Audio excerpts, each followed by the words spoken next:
10 second केवल। देखिए पद्मजा जी, क्योंकि आपका शो बहुत लाखों लोग देखते हैं, मैं आपको एक और ब्रेकिंग इंफॉर्मेशन देना चाहता हूं। पहली बार पाकिस्तान ने कारगिल में अपने रोल को अपनाया। आप चेक कर लीजिए, जनरल मुनीर ने, जो उनके आर्मी चीफ है, उन्होंने बोला yes we sent our soldiers to Kargil. अब बताइए, इसी कारगिल में जिसने हमारे सैनिकों को शहीद किया, उस पाकिस्तान के साथ नेशनल कॉन्फ्रेंस वार्तालाप करना चाहता है और कांग्रेस पार्टी देख रही है मुंह। यह सनम नहीं, बेवफा सनम है, इसको कहते हैं बेवफा सनम। देश के UEM जयपुर एक आदर्श लक्ष्य है।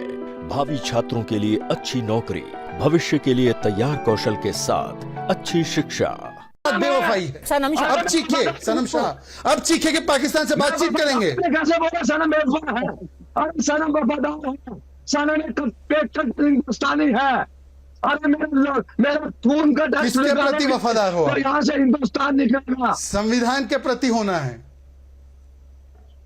हर्षवर्धन जी, एक कट्टरपंथी सोच है कश्मीर के आपको अंदर और एक पाकिस्तान के प्रति होना है, भारत के प्रति नहीं। काफी बड़ा वोट भी है। पीडीपी को पहले ये वोट मिलता था। हाल फिलहाल के चुनाव में ये बात साफ हो चुकी है कि पीडीपी अब हाशिए पे आ गई है। तो क्या उमर अब्दुल्ला और नेशनल कॉन्फ्रेंस एक सॉफ्ट सेपरेटिस्ट हैं? तो वो मेन स्ट्रीम पार्टी के साथ, कांग्रेस के साथ उन्होंने गठबंधन किया है, पर इस सॉफ्ट सेपरेटिस्ट वोट के लिए अब 370 पे भी बात कर रहे हैं, पाकिस्तान पे भी बात कर रहे हैं, और अब तो अफजल गुरु भी आ गए। देखिए पद्मजा, अगर सिर्फ इतनी बार बात होती कि कैपिटल पनिशमेंट के खिलाफ हैं तो शायद हम मान लेते, लेकिन सिर्फ इतना भर नहीं है। उमर अब्दुल्ला को ठीक से सुना जाना चाहिए।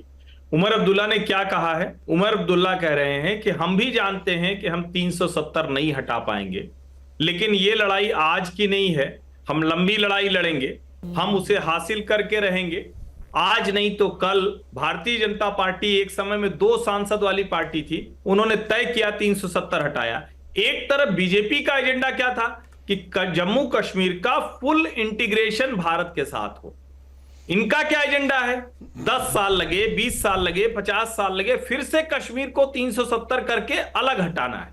और मैं बड़ा आश्चर्यचकित होता हूं, सनम शाह जैसे लोग या ऐसे जो लोग कश्मीरी एक्टिविस्ट के नाम पर बैठते हैं, मुझे बड़ी पीड़ा होती है। मैं जब 5 अगस्त 2019 को ये हटा था 370, तो मैं 10 और 11 सितंबर को वहां था। शेरे कश्मीर विश्वविद्यालय की छात्राओं से मिला तो उन्होंने कहा कि अब्दुल्ला मुफ्ती को चौराहे पर फांसी लगा दो, हमारा नेट बस चला दो। मैं ये शब्दशः बोल रहा हूं जो शेरे कश्मीर विश्वविद्यालय की छात्राओं ने कहा। यानी इतना गुस्सा उनके मन में इन दोनों परिवारों के लिए। और आप लोकसभा चुनाव देखिए, उमर अब्दुल्ला और महबूबा दोनों नहीं जीत पाते हैं।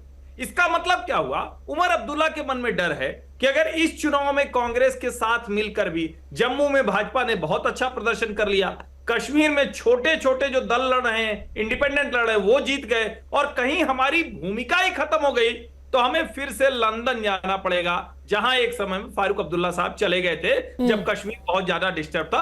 असली मुश्किल वहां है। इसलिए उमर अब्दुल्ला और फारूक अब्दुल्ला इस तरह के ऊटपटांग बयान कर रहे थे। थोड़ा मामला ठीक हो जाने चाहिए, फिर फारूक साहब रामधुन गाएंगे, हम लोग को अच्छी लगेगी, टीवी पर वो वाली डिबेट भी करेंगे। अहमद अयाज, नर्वसनेस तो है। पहले उमर अब्दुल्ला टोपी उतार करके कहते हैं बेहद भावुक होकर के कि मुझे आपके वोट चाहिए। पहले कहते हैं कि मैं बिल्कुल चुनाव ही नहीं लड़ूंगा जब तक वापस स्टेटहुड नहीं मिलता। आप 2-2 सीटों से चुनाव लड़ रहे हैं, और अब साम दाम दंड भेद सब कुछ उन्होंने इस्तेमाल कर लिया है। मुझे एक लाइन जोड़ दूं मैं। हाँ, एक लाइन जोड़ दीजिए। देखिए ये वो मैं इसलिए जोड़ रहा हूं कि अहमद अयाज साहब वहां बहुत अच्छे से जानते, तो इस बात को भी जरा बताइए, जम्मू कश्मीर का जो व्यक्ति 3 पीढ़ी से मुख्यमंत्री रहा हो जिस परिवार में, उनकी इतनी हिम्मत नहीं पड़ी कि जम्मू की किसी सीट से लड़ जाते। अगर 2 सीटों से लड़ना था तो किसी जम्मू की सीट से लड़ते। ये तो कहते हैं कि हम पूरे जम्मू कश्मीर के नेता, ऐसा क्यों नहीं कर पाए? ये भी जरा जवाब जोड़िएगा। अहमद अयाज, इसी का जवाब दूंगा पहले। ये बीजेपी को भी सवाल जाएगा। फिर तो पार्लियामेंट में कम से कम एक सीट पर आप भी कश्मीर में लड़ते, ये तो आपका भी जाएगा सवाल। और इस वक्त चूंकि उनका आपस में गठबंधन है, जम्मू में कांग्रेस लड़ेगा और नेशनल कॉन्फ्रेंस कश्मीर में लड़ेगा, वो एक अलायंस है, वो ज्यादा इंपॉर्टेंट मसला नहीं है। मसला दूसरा बात है जो आपने कही कि उनकी जो सिचुएशन है, जो अभी वो टोपी लेकर अभी असली मसले को बिल्कुल ही हल्के से गायब कर दिया। नहीं, वो टोपी लेकर वो कुछ मसले हैं उसमें अहम वो ये कि ये हम मान लेते हैं कि जहां तक यहाँ के रीजनल पार्टीज का ताल्लुक है, उनकी जो सियासी वो जो साख्त है वो बदजोर हैं लोग, मोस्टली सब लोग उससे बदजन हैं। अब चूंकि एक नेशनल कॉन्फ्रेंस का एक बॉर्डर बेस्ड पार्टी है और उनका स्ट्रॉन्ग है ऑर्गेनाइजेशन, उसकी वजह से उनकी मोबिलिटी हो जाती है, या नेशनल इसके बाद पीडीपी का। नहीं तो इट्स अ फैक्ट कि भाई लोग यहाँ इन पार्टी से बदजन है, और वही वजह है कि भाई इस वक्त उनको ये एक जगह से दूसरी जगह जाना पड़ता है। और तीसरा जो इंजीनियर रशीद का फैक्टर जो बीच में आ गया, उसने भी एक मसला उनके लिए पॉलिटिक्स के लिए खड़ा कर दिया, जैसे बारामूला में उनको उमर अब्दुल्ला को हारना पड़ा। अब ये कुछ फैक्टर्स है कि जिसकी वजह से सियासत में एक इशू है यहाँ पे। अब चूंकि लोग ये भी हम मान लेते हैं कि लोग मजबूर है किसी न किसी को वोट डालने के लिए, और वो भी जब उन्होंने बीजेपी की 10 साल की हुकूमत आज तक देखी, 14 से आज तक, उसको कंपेयर करके वो शायद यही बेहतर समझे कि बेटर यही है, जो भी खराब से खराब भी उनमें लगता है शायद उसमें से तीनों में से अगर कंपेयर करेंगे, पीडीपी, नेशनल कॉन्फ्रेंस और बीजेपी, मुझे लगता है कि लोग ये समझ रहे हैं कि अगर खराब ही सही, लेकिन नेशनल कॉन्फ्रेंस फिर भी उतनी खराब नहीं है जितनी बाकी पार्टीज खराब है। शहजाद पूनावाला, आप कह रहे हैं कि नेशनल कॉन्फ्रेंस कट्टरपंथी सोच के सामने घुटने टेक रही है। उल्टा मैं उमर अब्दुल्ला का बयान सुन रही थी, वो अपनी एक तकरीर में ये कह रहे थे कि ये सारे इंजीनियर रशीद जैसे लोग हैं ना, ये बीजेपी के एजेंट्स हैं, क्योंकि बीजेपी ने बोला है हम कश्मीर में छोटी छोटी पार्टी को समर्थन देंगे। ये सारे अलगाववादी, कट्टरपंथी, ये सब बीजेपी के एजेंट्स हैं, बीजेपी इनके साथ सरकार बनाने की फिराक में है। असली कट्टरपंथी आपको बताया उन्होंने? पद्मजा, मैंने ऐसा नहीं शहजाद प्रत्यक्षम किम प्रमाणम प्रत्यक्षम किम प्रमाणम, प्रत्यक्ष को प्रमाण की आवश्यकता नहीं होती है। एक बात बोल दे उमर अब्दुल्ला जी कि एक बार वो साफ साफ बोल दे कि पाकिस्तान के साथ किसी भी हालत में बातचीत नहीं होगी जब तक वो आतंकवाद समाप्त नहीं करता। ये हमारा स्टैंड है।